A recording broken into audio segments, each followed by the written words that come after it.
In 1941, Hitler launched Operation Barbarossa.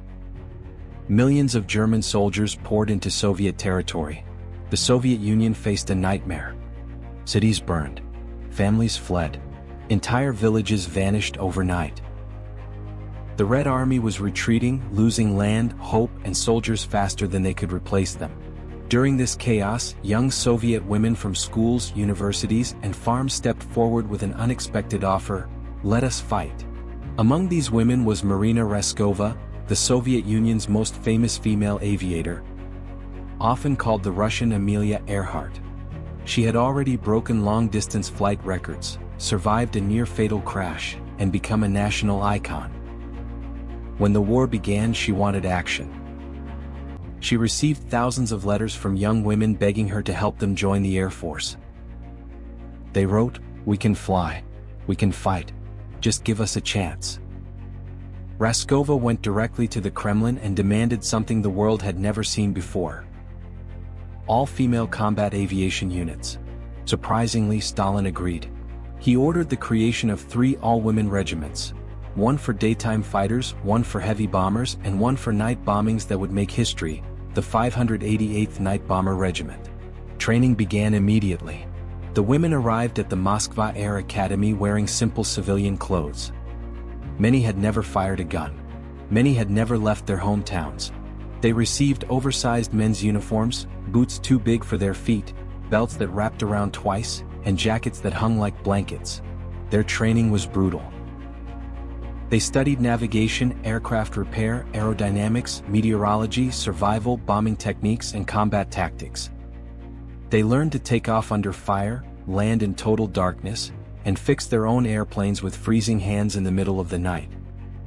They trained 18 hours a day and slept 4. They memorized every screw, bolt, and inch of their wooden aircraft. Their planes were made of wood, the Polikarpov P-2, a tiny biplane originally designed for training new pilots, not fighting a world war. The P-2 was slow, fragile, and had no armor. The cockpit was open, so freezing air cut through the pilots. In winter, temperatures dropped so low that their eyelashes froze together. Sometimes the plane's engine oil hardened mid-flight. Sometimes their skin cracked from the cold. These planes had one unique advantage: they were incredibly silent. When the engine was cut, the plane glided like a ghost. Just wind. A soft whisper. A sound so strange and haunting that German soldiers swore it reminded them of witches on broomsticks. The Germans gave them a name: Die Nachthexen, the Night Witches. The Night Witches developed a deadly tactic. They flew in groups of 3. The first plane approached and drew enemy fire, the second distracted the searchlights, and the third cut its engine, silently floated in, released the bombs, and disappeared into the darkness. Then they switched roles. Again and again. All night long. They flew low enough that ground fire almost touched their wings. They flew close enough to see the faces of German soldiers. Sometimes they returned with planes full of bullet holes and still flew the next night. German soldiers started saying, "You hear them? If you hear the wind, it's already too late." Nadezhda Popova was one of the bravest. Her family home had been destroyed by the Germans. She decided to fight until she had nothing left to give. She once flew 18 missions in a single night. On another mission, enemy fire ripped her plane apart. There were 42 bullet holes in her aircraft. Her map was torn. Her helmet was grazed. Her compass was broken. She survived and always came back. Yevdokia Bershanskaya commanded the regiment. She was strict, fearless, and brilliant. Under her leadership, the 588th Regiment became one of the most effective units in the Soviet Air Force. Irina Sabrova flew more missions than any female pilot in history, over 1,000 combat missions. The Night Witches targeted supply depots, railroads, German camps, artillery positions, and fuel stations. They disrupted supply lines so effectively that German troops began dreading nightfall. Some soldiers refused to light fires. Others slept in trenches.